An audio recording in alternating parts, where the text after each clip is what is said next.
തമിഴ്നാട്ടിൽ DMKയുടെ സ്റ്റാലിൻ സർക്കാരും governor RN രവിയും തമ്മിലുള്ള രാഷ്ട്രീയ തർക്കം അനുദിനം വർദ്ധിച്ചു വരികയാണ്.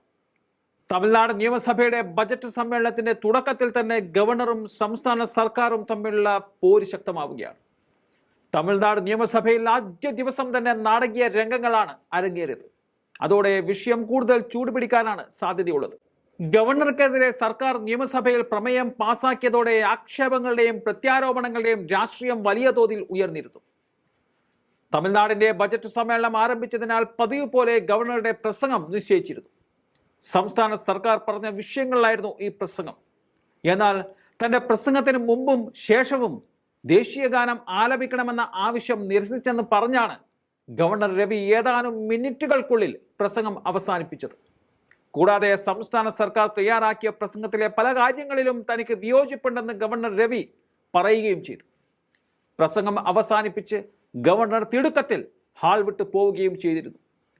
ഗവർണർ തന്റെ മുന്നിൽ കൂടി പോകുമ്പോൾ മുഖം തിരിച്ച് തന്റെ ഇരിപ്പിടത്തിൽ തന്നെ ഇരിക്കുന്ന സ്റ്റാലിന്റെ വീഡിയോകൾ ഇപ്പോൾ സോഷ്യൽ മീഡിയയിൽ വലിയ രീതിയിൽ വൈറലാണ്. കഴിഞ്ഞ വർഷത്തെ തമിഴ്നാട്ടിലെ ബജറ്റ് സമ്മേളനത്തിലും സമാനമായ സംഭവം ഉണ്ടായിരുന്നു.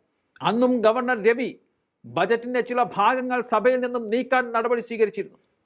സംസ്ഥാന സർക്കാർ തയ്യാറാക്കിയ പ്രസംഗത്തിലെ ചില കാര്യങ്ങൾ ഗവർണർ ഒഴിവാക്കി. പ്രസംഗം അവസാനിച്ചയുടൻ ഗവർണർ ഹാൾ വിട്ടു. ഗവർണറുടെ അഭിസംബോധനയിൽ മുഖ്യമന്ത്രി സ്റ്റാലിൻ സംസാരിച്ച് തുടങ്ങിയപ്പോഴായിരുന്നു ഗവർണർ തിടുക്കത്തിൽ ഹാളിൽ നിന്നും ഇറങ്ങിപ്പോയി എന്നതാണ് അന്നത്തെ കൗതുകകരമായ കാര്യം. ദേശീയ ഗാനത്തിന് പോലും ഗവർണർ അന്ന് ഹാളിൽ തങ്ങിയില്ല. ഇതിൽ അമർഷം പ്രകടിപ്പിച്ച മുഖ്യമന്ത്രി സ്റ്റാലിൻ ഗവർണർ ചട്ടലംഘനമാണ് നടത്തിയതെന്നും ആരോപിച്ചിരുന്നു. ഗവർണറുടെ പ്രസംഗത്തിന് പകരം സംസ്ഥാന സർക്കാർ അവതരിപ്പിച്ച പ്രസംഗം സഭയിൽ അവതരിപ്പിക്കണമെന്ന പ്രമേയം മുഖ്യമന്ത്രി സ്റ്റാലിൻ അംഗീകരിക്കുകയും ചെയ്തിരുന്നു. സമാനമായ സാഹചര്യം തന്നെയാണ് ഇപ്പോൾ അരങ്ങേറിയിരിക്കുന്നത്. വൈറലായി മാറിയ ആ video ദൃശ്യത്തിലേക്ക്. Friends, my repeated requests and advice to show due respect to the national anthem and play it at the beginning and end of the address has been ignored.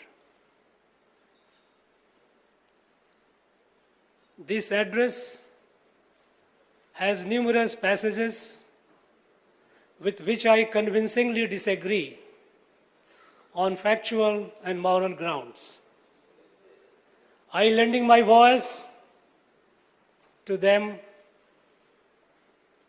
would constitute constitutional travesty. Hence, with respect to the House, I conclude my address. Wish this House